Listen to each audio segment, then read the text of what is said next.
Welcome to Watercolour Splashes. I'm Maryandra and my artist life is all about watercolour. There is never just one way to paint. In Watercolour Splashes I will show you what works for me, with tips, techniques and experiments that you can try for yourself.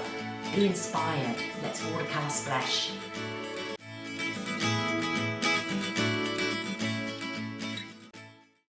My inspiration today is to try and capture these beautiful dark hollyhocks. At the bottom of my street there's lots and lots of different coloured hollyhocks that grow on the footpath outside someone's property. It's like a little jungle when you try and walk through there. And I know that they grow very, very tall, so I'm really keen to look at making a large painting of this, perhaps on a half sheet portrait shape. But before I get going, I have to think about what colours I'm going to use. I'm looking at it in a painting I recently did of some orchids with some dark centres on them.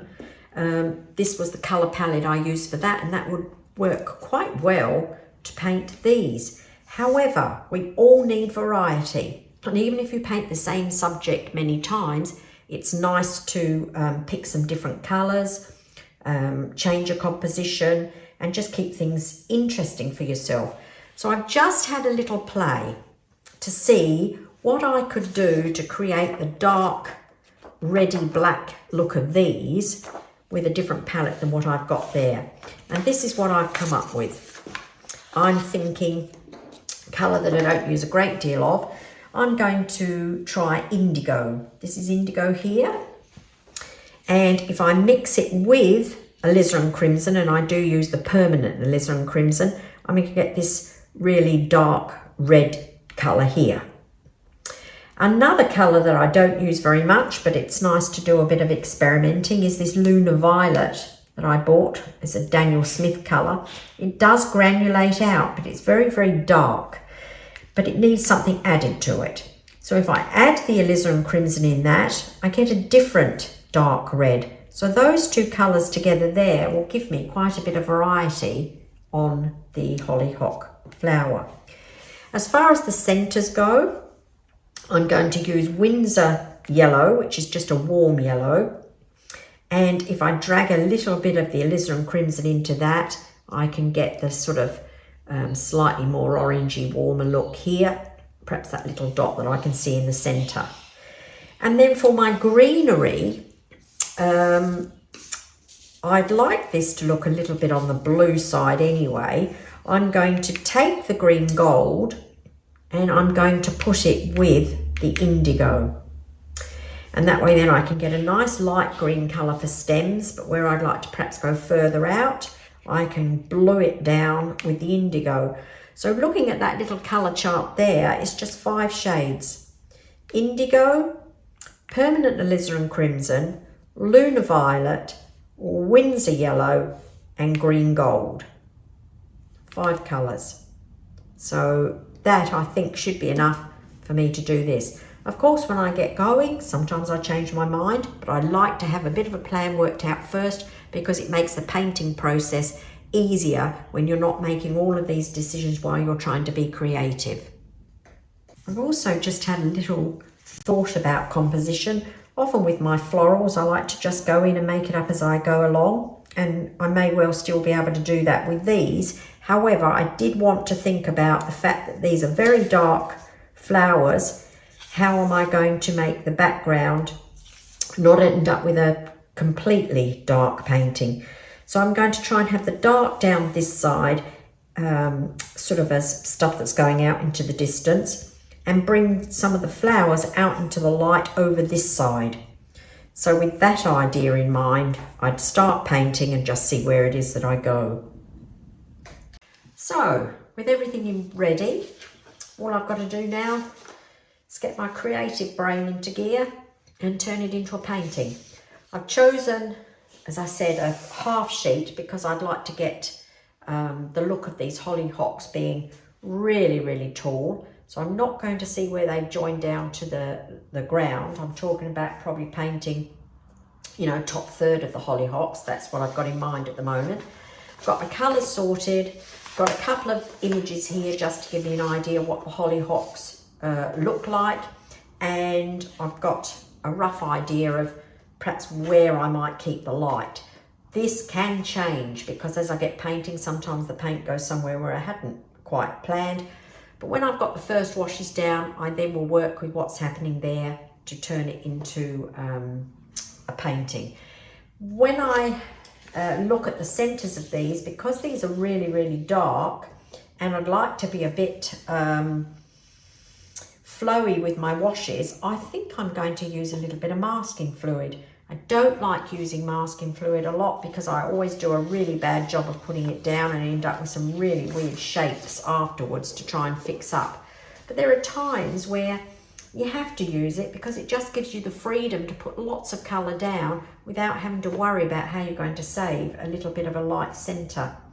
So I'm going to put some masking fluid on this now. Which means that if you're going to put the masking fluid down, you have to have made some decisions about where the bloom's going to be. So a little bit of drawing for this, just so that I can add masking fluid, because if you don't have some idea where you're going to put the flowers down, it's not much point in putting the masking fluid down. So I need to just pick out a few shapes of my main flowers, and where they've come down into the light here, I think I'd like to have something really big and showy. So I will draw myself, pick out a couple of shapes from here. They don't have to be the finished flower, but I need to know where am I going to put this masking fluid down.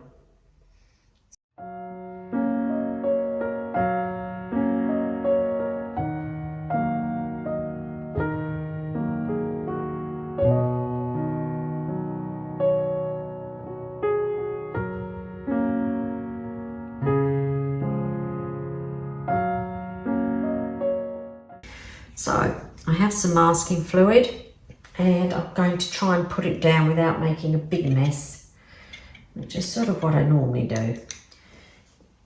The good thing is, with these flowers being so dark, if you put the masking fluid down and it's got a little bit too much, you can just paint in around it when you take it off.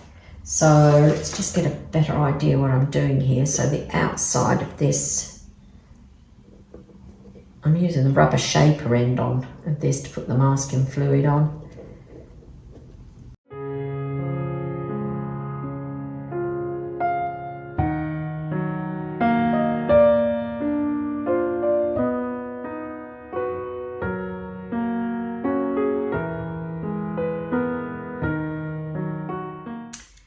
I've also splattered a little bit of masking fluid just in a few places here and there. It can just represent a little bit of loose pollen, but it also could help me retain maybe a little bit of light and sparkle in the background if I make the background very dark. Whilst I've been waiting for the masking fluid to dry, I had a thought that I wouldn't mind using another colour. This is where doing the planning's good, but you've always got the option of changing your mind. I'm changing my mind before I've got going here, but I'm really thinking I wouldn't mind including in my selection Quinacridone Gold. It's a lovely colour, but I think it's going to go well with the indigo to make green, but also I'm thinking maybe I might use it to give me a bit of a glow behind the flowers. I'm not sure, but I'm thinking that might be a good option. I've also, whilst the masking fluid's been dry, had a little play with those colours that I've selected to get the dark hollyhocks, purpley black looking hollyhocks. Just had a little play with the shape so that by the time I start painting on here, I feel a little bit more comfortable with what I'm doing. So I really am ready to go now. As I said, this is a half sheet painting, so it's quite a long painting here to fit on the camera. So we'll see how we go. I may have to try and zoom in a little bit, or you may not always see the whole length of the painting at one time.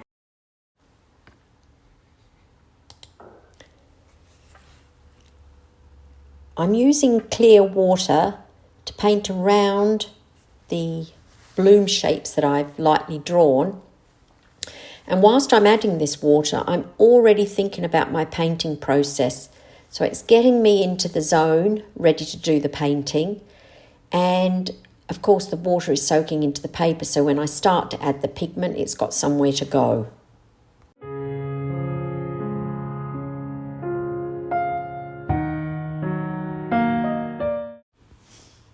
Now I just start adding in my chosen colours, sort of randomly, but with an idea of following that plan of dark over the left-hand side, a light maybe over the right-hand side. And I'm going to let these just mingle on the paper and play. Don't forget there's all that water on the paper. These are going to dry lighter. I encourage the washes to move around by tilting my board, tickling some of the paint with my brush, and basically letting them have a little bit of play and do their own thing.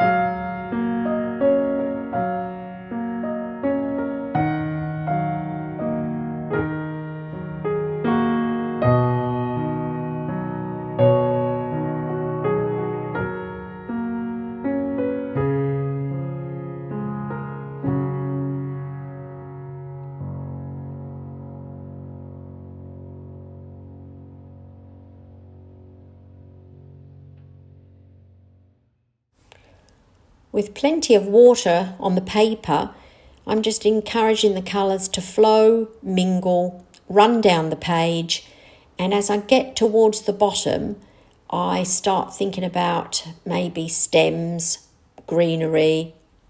I drop in some dark paint, and I just see where all of this is going. This is the exciting part, where you're creating this first wash. It's letting watercolour do what it does best and fuse and make interesting marks so that you can see what you've got to play with when that has dried. Well, that's the scary bit, getting the first wash down. Having some idea, having those shapes already drawn there helped a little bit, because I knew that I was going to have flowers here.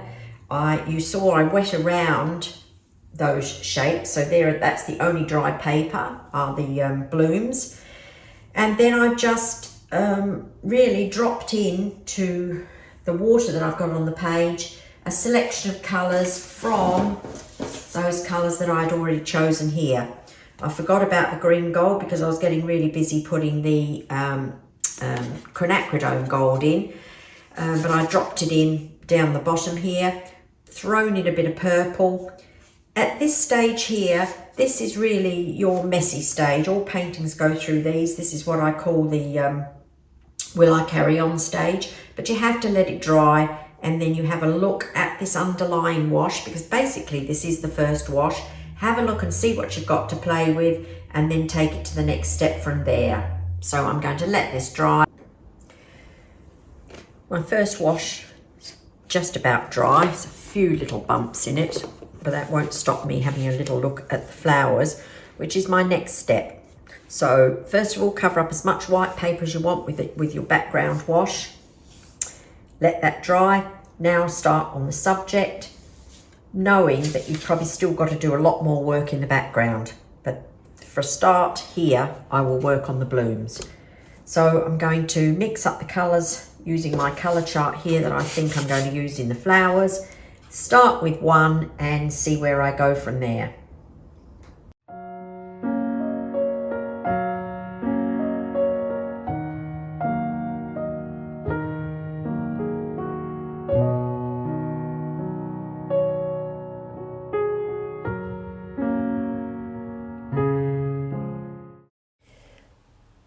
You can choose to paint the blooms by either wetting the bloom and dropping in the colour.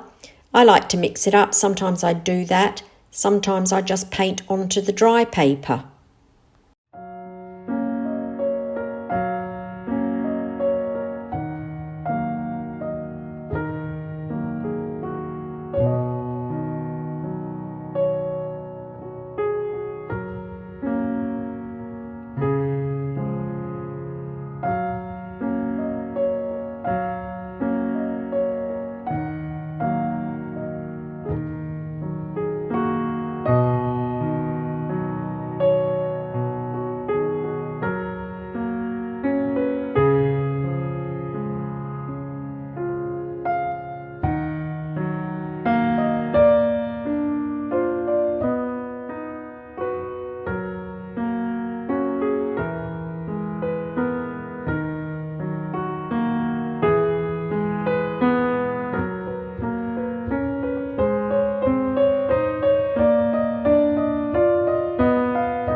So for now, I think I've added enough blooms. I've filled in the white spaces that I'd left when I had done the background wash. And I've also chosen a few places to add additional suggestion of maybe hollyhock blooms further behind the front blooms. So it's time to let this dry so that I can carry on working. These have still got all that masking fluid in the centres, so that definitely can't come off until I'm ready to paint the centres and call the dark parts done. But I'm going to let this dry now so that then I can start looking to see what I'm going to do with the background.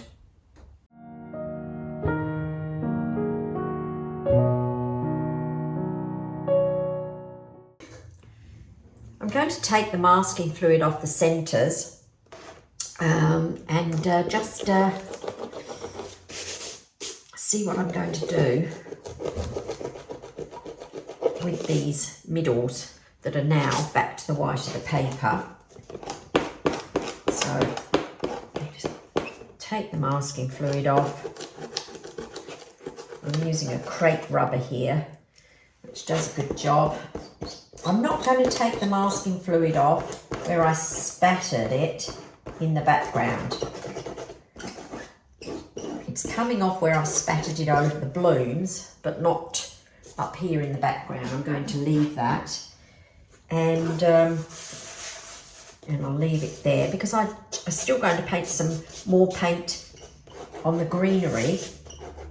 So I still want that option of it having some sparkle, and I may still cover that up, but I want that option. Right, so that's the masking fluid off the blooms themselves. So now I'm going to see what I can do with those centres. Got lovely clean water. I've cleaned my palette because I'm now going to start using yellow, and I want that to try and stay as fresh as I can. Going back to the colour that I said I was going to use was going to be the Winsor yellow. So I'll just get myself a little bit of this in my palette. There we are. And it can be warmed up, we said, with a little bit of the Alizarin. Of course, I now also have the option, because I added it as an extra colour, is that Quinacridone gold. So there's the colours I'm going to use for my centres. And I'll just look at this photograph here just to get an idea of what they are. Look, very little fluffy little things, and I'm just going to use a combination of these colours on the centres now.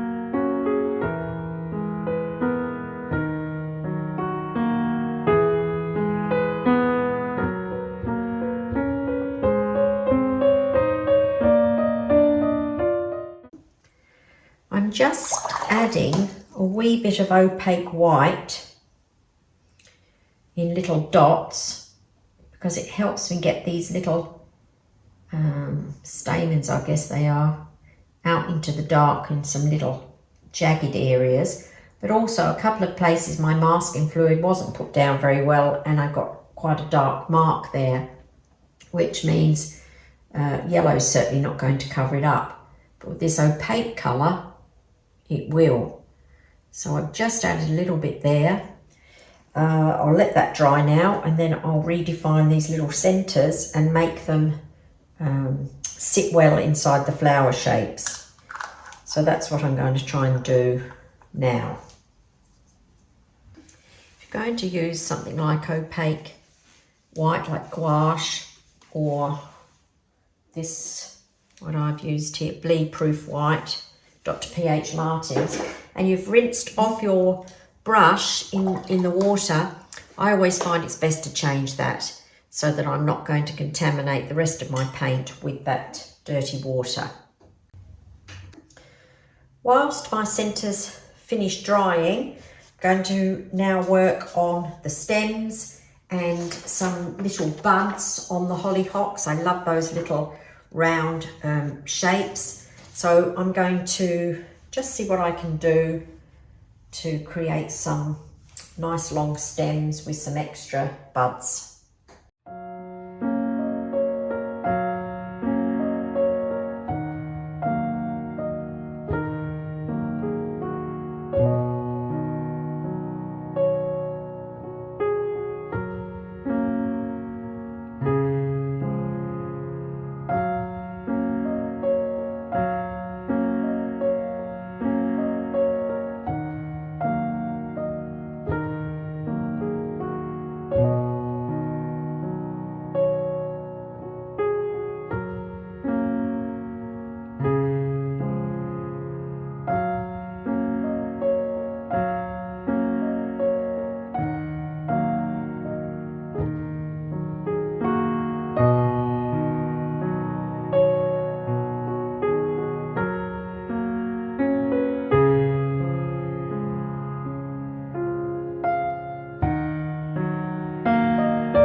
think I've added enough greenery to the painting now. I'm going to just let this dry and just see what what's happened up here.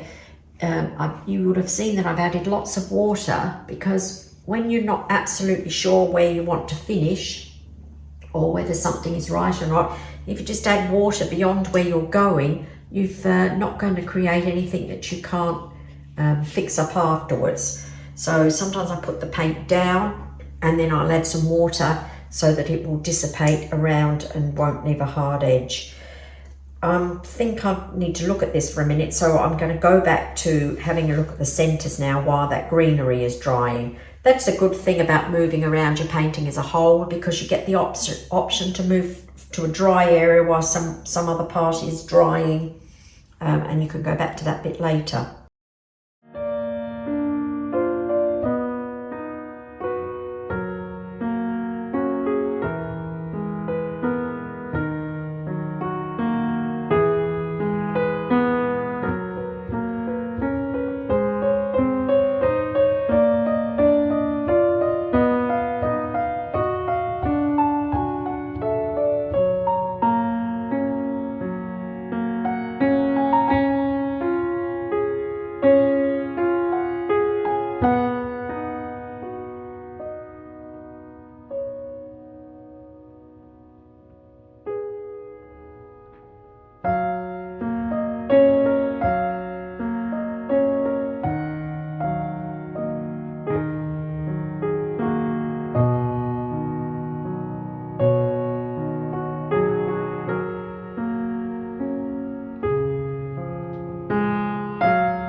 Just going to continue just neatening up these flower centres, making them sit down into the petals a little more, and then I'll just reassess, but I think I'm just about done.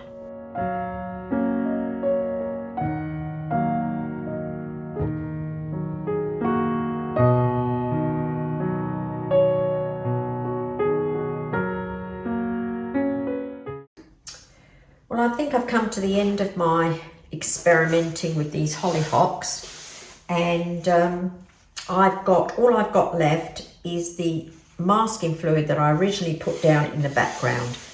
So I'm not going to try and do any more with the blooms, because they will just get too overworked. They are a dark colour, but you still want to try and keep them a bit fresh. So I'm going to dry this off, and then I'm going to take off the masking fluid that's in the background, have a look at what sparkly bits I've got left. Are they worth keeping, or do I cover them up? And really, that's my final step.